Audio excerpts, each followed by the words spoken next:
আসসালামু আলাইকুম সবাইকে, কেমন আছেন সবাই? সেদিন আমি, অলি আর বাবু আমরা গিয়েছিলাম একটা ভূতের রেস্টোরে। কি ভাবছেন, সত্যি সত্যি ভূতের রেস্টোরে গেলাম নাকি? মাথা আবার খারাপ হয়ে গেল নাকি? আসলে এমন কিছুই না। আমরা গিয়েছিলাম এমন একটা রেস্টোরে, সেখানে সত্যিকারের ভূত না থাকলেও নিজের বাসাটাকে একদম ভূতুড়ে বানাতে যা যা দরকার, আর সাথে নিজেকেও ভূত বানাতে যা যা দরকার সব কিছু পাওয়া যায়। হ্যাঁ, ঠিকই ধরেছেন, আমরা গিয়েছিলাম স্পিরিট হ্যালোইনে। এখানে এমন এমন জিনিস পাওয়া যায় যা হচ্ছে একদম মানে ভয়ঙ্কর। আমরা ঢুকতেই তো এই বড় বড় দুইটা ভূতের দেখা পেয়ে যাই ফার্স্টে। আমি প্রথমে ভেবেছিলাম আফসান বাবু হয়তো ভয় পাবে, প্রথমেই কান্নাকাটি শুরু করে দিবে। যেহেতু আফসান বাবুর মাত্র 2 বছর, সেজন্য আমি কিন্তু অনেক ভয়ে ভয়ে আফসান বাবুকে এখানে নিয়ে এসেছি। মানে দেখা যাক যে আফসান বাবু কতটা সাহসী। তারপরে দেখলাম আফসান বাবু আসলে সেরকম ভয় পাচ্ছে না, নর্মালি আছে, তাই ভিতরের দিকে আমরা গেলাম। তো এখানে তো অনেক অনেক ভয়ঙ্কর টাইপ জিনিস উঠিয়েছে। আর এই স্টোরটা কিন্তু সব সময় খোলা থাকে না, বছরে মাত্র 2 মাসের জন্য ওপেন হয়। যেমন সেপ্টেম্বরে ওপেন হলো, আর অক্টোবরের মধ্যে আর কি, অক্টোবরের 31 তারিখে এটা হচ্ছে ক্লোজ হয়ে যাবে। আসলে আমেরিকাতে যেহেতু সেপ্টেম্বর মাসেই হচ্ছে পামকিন প্যাচ শুরু হয়ে যায়। আর এই পামকিন আর এই হ্যালোইন সবই তো আসলে একসাথে, আর অক্টোবরের 31 তারিখে হচ্ছে হ্যালোইন হয়। সেজন্যই আসলে এই স্টোরটা ওপেন হয়, যেন সবাই তাদের বাসা একদম ভূতুড়ে বাড়ি বানিয়ে ফেলতে পারে, আর অনেক কস্টিউম কিনে নিজেকেও ভূত সাজিয়ে ফেলতে পারে।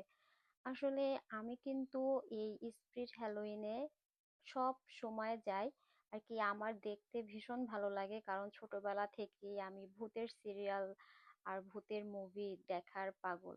তো আমি এভরি ইয়ার দেখে আসি যে কেমন কেমন আর কি, কি ধরনের ভূত উঠিয়েছে। আর এইবার হচ্ছে আফসান বাবুর ফার্স্ট টাইম, ওকে খুব সাহস করে আমি নিয়ে এসেছি যে দেখা যাক ও ভয় পায় কিনা, যদি কান্নাকাটি করে তাহলে হচ্ছে আমি বাসায় চলে যাব। তো আসলে অনেকক্ষণ থাকার পরে আফসান বাবু কিন্তু একটু একটু করে ভয় পাওয়া শুরু করেছিল, কারণ হচ্ছে ভিতরের দিকে না আরো অনেক ভয়ঙ্কর ভয়ঙ্কর ভূত উঠিয়েছিল। ওগুলোর ক্লিপ আমার নেওয়া হয়নি, আসলে আফসান বাবু কান্নাকাটি শুরু করে দেয়। তারপরে আসলে আমাদের তাড়াতাড়ি করে বাসায় চলে আসতে হয়, অনেক ভিডিওই করা হয়নি আমার।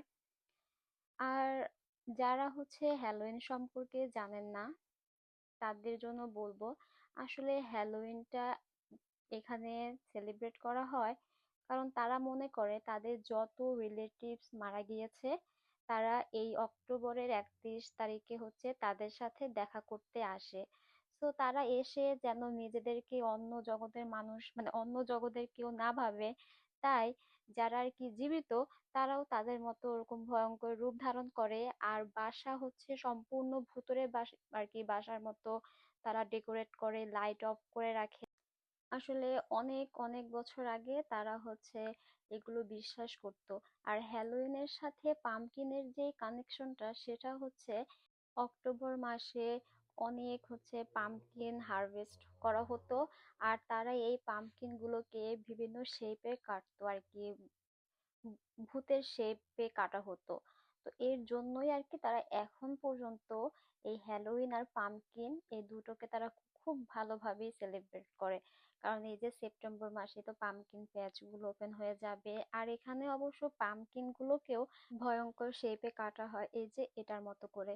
আসলে আমি জানি না এখনো তারা আর কি এগুলো বিশ্বাস করে কিনা, যে মৃত ব্যক্তির আত্মা আবার আসবে, তাদের সাথে দেখা করবে, ডিনার করবে।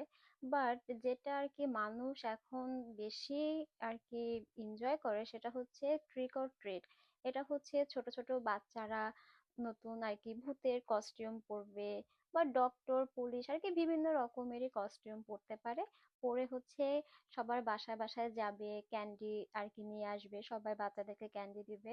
সবাই আসলে এই জিনিসটাকেই আর কি ফোকাস করে বেশি।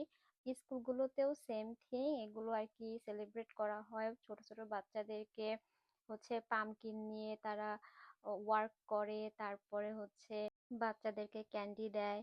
আসলে এই জিনিসগুলোই এখন এনজয় করতে ভালো লাগে সবাই। আসলে আমার কাছে মনে হয় এগুলোই এখন ভূতের থেকেও এগুলোকে আর কি বেশি প্রায়োরিটি দেয়।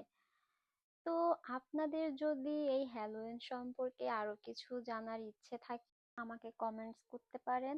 আর যদি এরকম হ্যালোইন সম্পর্কে আরো ভিডিও দেখতে চান তাহলে সেটাও আমাকে কমেন্টস করে জানাতে পারেন। তাহলে আমি আমার আগের বছরের হ্যালোইনের ভিডিওগুলো আপনাদের সাথে শেয়ার করব।